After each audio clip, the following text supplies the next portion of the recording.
Our next storyteller is inviting and warm.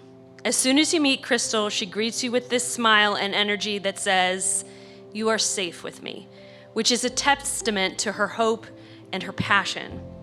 Crystal is dedicated to advocating for children and families in the community that raised her as the Northeast Ohio Outreach Supervisor for Help Me Grow's Central Intake and Referral in Cleveland. Say that 10 times fast. She is also an active member of Child and Family Advocates of Chattanooga County, championing the rights of children in the juvenile justice system. Crystal is determined to make a difference. She is a leader, an innovator, and a fervent supporter of her community. She is committed to making the world around her a better place, which is why Crystal's smile and energy is so warm and inviting. It's because Crystal sees you. She sees you and she sees I as part of her community, our community, the world. And she is actively making it a better place. Fellow humans, let's welcome Crystal Ann Hall to the stage.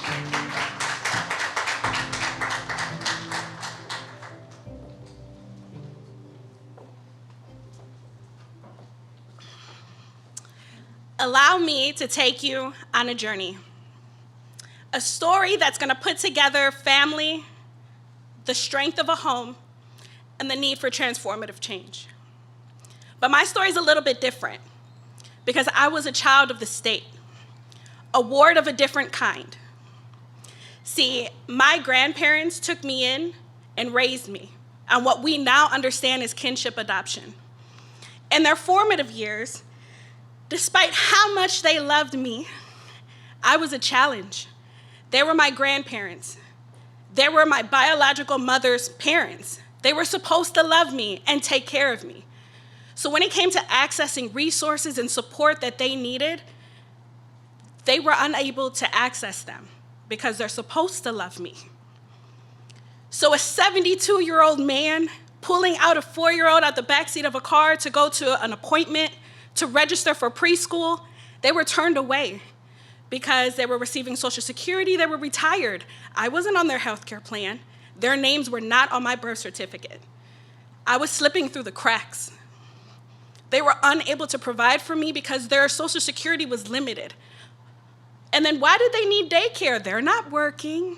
They don't have to drop me off somewhere. But let's hit the fast forward button. Don't cry yet.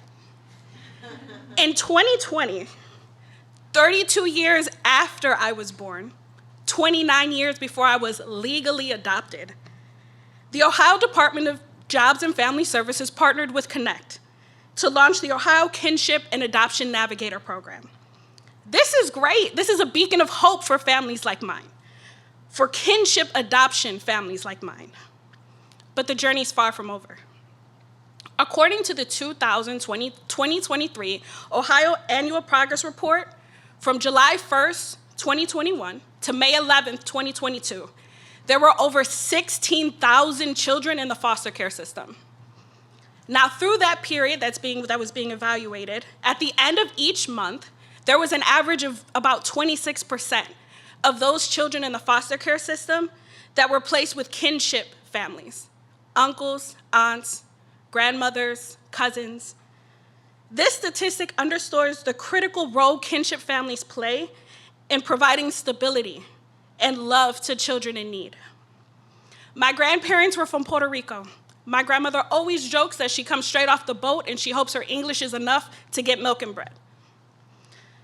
But they came here for a stable life. My grandmother, standing strong at 4'11", because you couldn't tell her anything, committed herself, volunteering at the church, working for the community, assisting those whose English was not proficient enough for them to further their education, to find a job, or to even make a simple phone call to ensure that they were getting any type of assistance they qualified for. She selflessly served her community, not knowing the struggles that we were having at home, that she couldn't even find assistance to take care of me.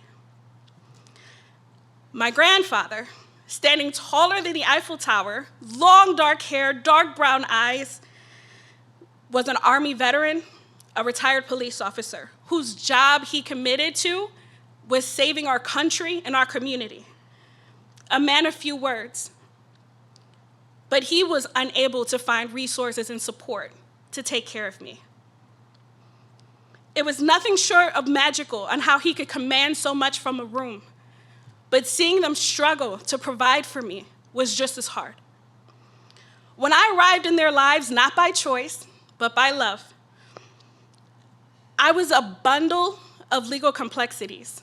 They didn't have a power of attorney to provide for me. Their name was not on the birth certificate. Social Security wasn't going to give them an increase because they had another mouth to feed. And his police pension was just enough to transport me or to go to the grocery store. Retirement had bestowed upon them a fixed income, a melody that could not stretch to harmonize the importance of a toddler, of taking care of me. They navigated paperwork, bureaucratic systems that failed to acknowledge their newfound role as parents. We were an untraditional mold. Financial constraints seemed insane. The language of bureaucracy twisted around them like ivy, while their finances felt as if they couldn't stretch far enough. But through all of this, they didn't pass me to a younger family member. They didn't try to find my mom or my biological father to get their act together. They figured it out. They poured richness of their time, wisdom of their years, and life experiences into me. They taught me that love knows no bounds, but it creates resources for intangible qualities such as support, understanding, sacrifice, and determination. I discovered that problems could not be solved with money, but creativity and determination. I navigate life not with a map of entitlement, but with a compass of resilience that's guided by their unwavering love. Allow my story to point out a gap in our system: the lack of adequate support for kinship families, especially those that defy the traditional norms. No more because they're your family, they're supposed to take care of you. My grandparents' experience underscores the urgency of creating more inclusive and accessible support systems. Kinship adoption families deserve much more than a monthly check or financial assistance. The need of comprehensive support, language assistance, systems that actually make sense and can be navigated and easily accessible, and recognition of them willing to take on another family member. Us together in this room collectively are responsible to ensure that no child, regardless of the circumstances on how they got here, need to thrive.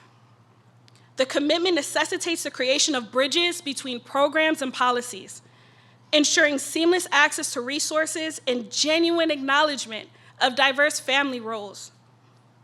As I stand here today with you, together in this room, allow us to remember that my story is but a thread in the fabric of countless kinship families across our nation. The statistics speak volumes, but the struggles persist. Let us work together to ensure that every child can find their sanctuary, as I did with my grandparents. Thank you.